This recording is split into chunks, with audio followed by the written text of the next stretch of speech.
Alors, on va mettre du texte là-dessus. D'abord, on va peut-être enregistrer. Vous pouvez enregistrer, fichier enregistré ou enregistrer sous. Il n'est pas interdit de changer le nom.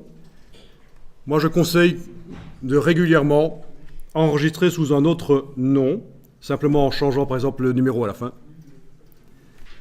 Mais en tout cas, voilà, enregistrez-le au même endroit que l'autre. L'intérêt d'enregistrer sous un autre nom régulièrement, c'est que il faut savoir que les fichiers InDesign, ça devient parfois corrompu. À force de travailler plusieurs jours de suite sur le même fichier, il ne faudra plus s'ouvrir et vous serez obligé de tout recommencer, si vous n'avez pas gardé de sauvegarde. C'est un fichier XML, en fait. Un fichier InDesign, c'est du XML et c'est quand même très très complexe et ça peut bugger. Donc le fait d'enregistrer sous un autre nom régénère complètement le XML et ça vous garde aussi les versions d'avant. Autre avantage, si vous foirez complètement le travail, si vous foirez le travail au niveau créatif, il vous restera au moins la version d'avant. C'est un espèce de CTRL-Z majeur sur le document, quoi. Donc les backups, c'est super important. Faites des backups. Moi, j'ai donné des formations magazine numérique à un groupe de personnes. Je leur disais, tous les jours, 3 fois par jour, faites des backups, mettez sur le serveur une copie, envoyez-vous par mail le travail, mettez-le sur un Dropbox ou quoi. Bien sûr, à la fin de la formation qui durait 25 jours, je pense,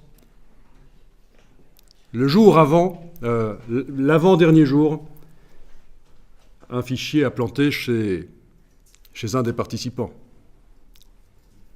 Et moi, évidemment, pas de problème, reprends le backup. Ben non, la personne travaillait depuis 20 jours sur le même fichier. Donc elle a perdu 20 jours. Voilà ce que ça coûte de ne pas écouter les bons conseils des vieux idiots comme moi. Voilà. Donc faites des backups, c'est super important, ça ne coûte plus rien à notre époque. Moi, quand j'ai commencé l'infographie pour un disque dur de 0,7 gigas, ça coûtait 1 000 €, comparé à ce que vous avez aujourd'hui. Ok, alors on va dans la palette des calques, parce que les calques c'est important, ça permet de mettre des éléments sur différents niveaux de construction dans le document. L'intérêt c'est vraiment que ce soit plus facile à gérer les documents. Quand on veut chipoter sur un des objets de la page, on peut rapidement verrouiller les autres s'ils sont sur un autre calque. Donc menu fenêtre calque, je vais déplacer la palette de calque avec son onglet, cliquer, glisser. Voilà. Je préfère. Et donc pour l'instant on travaille sur un calque qui est le calque de départ du document, dont les vecteurs apparaissent en bleu comme vous voyez. Ok, on va pouvoir le renommer si vous voulez. Vous pouvez double-cliquer sur lui et, comme nom, vous lui mettez le nom image. Ensuite, on va créer un autre calque. Oui, au fait, celui-là, si on ouvre, vous voyez qu'il contient 2 images.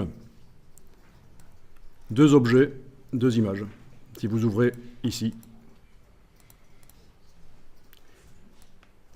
Vous voyez que j'agrandis la palette.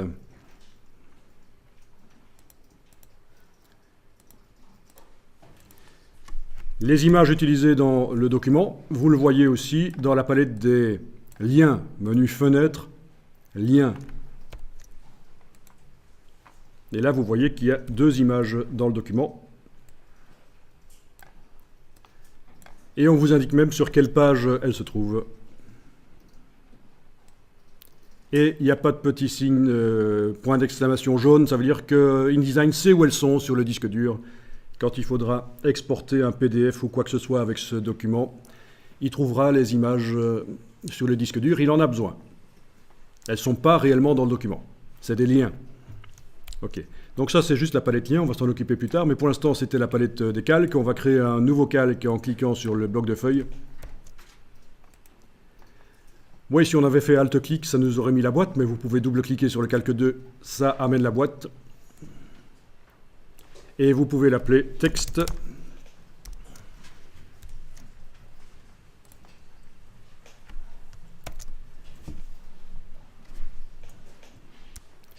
Et vous allez verrouiller le calque image en cliquant sur la case vide en face de son nom.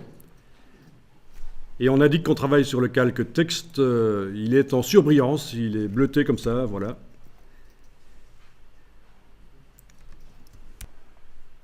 Ok, alors pour faire un bloc qui va contenir du texte, vous avez la possibilité de créer le bloc avec l'outil texte directement en faisant un clic et glisser, avec l'outil un peu neutre, là l'outil rectangle, mais on peut même utiliser l'outil qui est prévu pour les images, parce qu'en fait un bloc, tant qu'il ne contient rien, peut être converti en n'importe quoi d'autre.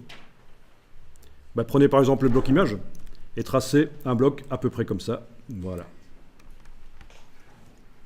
Vous remarquez que les vecteurs sont rouges parce qu'en fait, le deuxième calque, il a des vecteurs rouges. Bon, ça peut vous aider si, quand vous travaillez, le fait de voir un objet, vous l'associez à une couleur, vous savez que quand c'est rouge, c'est le calque 2, c'est le deuxième calque. Bon, ça peut aider. Ce sont des habitudes de travail, en fait. Alors, avec l'outil texte, bon, l'outil texte normal, hein, pas celui qui est derrière quand vous gardez le bouton à souris enfoncé, pas l'outil texte curviligne. Avec l'outil texte, vous cliquez dans le bloc. Vous voyez, quand vous le survolez, ça change, le pointeur change d'aspect. Ça veut dire texte captif, ça. Vous cliquez et les diagonales s'en vont. C'est un bloc texte, vous avez le curseur qui clignote en haut à gauche du bloc. Alors, on va remplir ce bloc avec du texte. On va faire un clic droit. Remplir avec le texte de substitution. Voilà. Donc, c'est du faux latin. Ce sont des mots latins qui ont été coupés. Ça ne veut rien dire, en fait. Et c'est ce qu'on utilise pour commencer une mise en page, pour faire le placement, pour faire la maquette du document, en fait. Hein. Après, on mettra du vrai texte. L'intérêt, c'est que on risque pas de... Quand on fait une mise en page avec un client, si on commence comme ça, on ne risque pas de commencer avec son texte, sa première version, et que ça sorte finalement dans le document imprimé par erreur. Ça se voit que ce n'est pas le bon texte, c'est du latin, ce n'est pas du français ou de l'anglais ou du néerlandais, c'est forcément pas du bon texte ici, ce n'est pas forcément ce qui doit être imprimé, donc on minimise les risques d'erreur en faisant comme ça.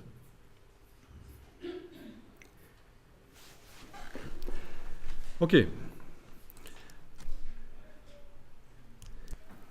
Alors, on va faire en sorte que l'image repousse le texte, et pour ça, il faut sélectionner le bloc de l'image, mais pour ça, vous devez déverrouiller le calque. On va déverrouiller le calque de l'image, des images, voilà, dans la palette des calques. Et vous allez pouvoir sélectionner le bloc de l'image, pas l'image elle-même, hein, le bloc. Et on va lui appliquer un effet d'habillage. Menu fenêtre, habillage de texte. C'est la palette habillage de texte.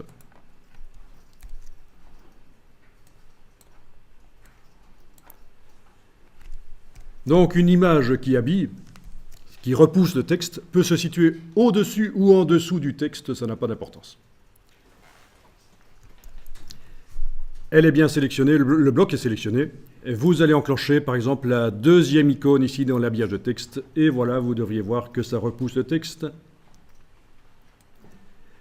On va encore mieux le voir quand on va mettre une marge ici sur le bloc de l'image. Vous voyez, on augmente et il y a une petite ligne fine qui apparaît, c'est la marge.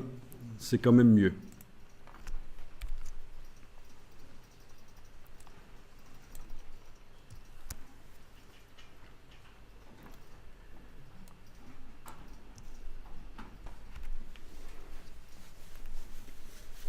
Bon, c'est vrai qu'au niveau du style d'objet, on a maintenant une image qui a un style un peu différent de l'autre, hein, parce que celle-ci a de l'habillage et celle-là n'en a pas. Bon, c'est pas très grave, on va pas commencer à faire un deuxième style d'objet ici. S'il faut, on remettra l'habillage par la suite. Manuellement. Compliquons pas les choses. En tout cas, voilà, si vous bougez l'image, vous voyez que le texte se redéploie. Si vous mettez l'image à l'endroit du texte, évidemment, vu qu'il n'y a pas deux colonnes, Une phrase commence à gauche de l'image et continue à droite, c'est foireux. Si vous faites une image comme ça au milieu du texte, il faut 2 colonnes de texte. OK. Cliquez à côté. Quand vous essayez de retourner sur l'image, c'est là que vous remarquez qu'il y a un problème parce que c'est le bloc texte qui est au-dessus qui se sélectionne. D'accord? Si vous mettez l'image à l'endroit du texte et que vous désélectionnez en cliquant à côté, quand vous revenez pour travailler sur l'image, problème. Bon. Il y a le raccourci commande-clic qui permet d'avoir l'objet qui se trouve derrière. Mais vous n'êtes pas obligé de le retenir parce que vous avez aussi la possibilité de verrouiller le calque texte, ce qui vous permet de travailler sur l'image sans problème. Le bloc texte ne peut plus se sélectionner. OK. Vous pouvez mettre l'image comme ça, par exemple. C'est pas mal. On va enregistrer le document. Il ne faudrait pas perdre ça. Ouais.